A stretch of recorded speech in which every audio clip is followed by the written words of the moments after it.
ముఖ్యంగా నాదళ్ల మనోహర్ గారు నిజంగా ఒక మంచి రాజకీయవేత్త, అదేవిధంగా ఒక మంచి కుటుంబం నుంచిన వ్యక్తి.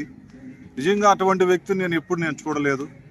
ఆయన 2018లో జనసేన పార్టీలో జాయిన్ అయ్యారు.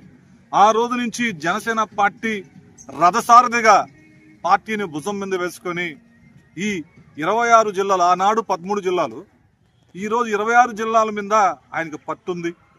ఈరోజు ఆయనకి నేను 14 నుంచి దూరంగా లేను. ఆయనకి 18లో నేను ఆయనకి రావడం వెంటనే నేనే కలవడం జరిగింది. ఆయన నన్ను పేరు పెట్టి ఎంత దూరం ఉన్నా కానీ టోనీ బాబు ఇట్రా అని పిలిచే అంత చనువు నా మీద ఉంది. కానీ ఆయన దగ్గరికి నేను ఎందుకు పోలేకపోయానంటే కారణం, ఆనాడున్న జిల్లా అధ్యక్షుడు పేరు కూడా నేను ప్రస్తావించట్లేదు. ఆ జిల్లా అధ్యక్షుడు వల్ల నాకు ఆయనకి బాండింగ్ని దూరం పెట్టడం జరిగింది. నేను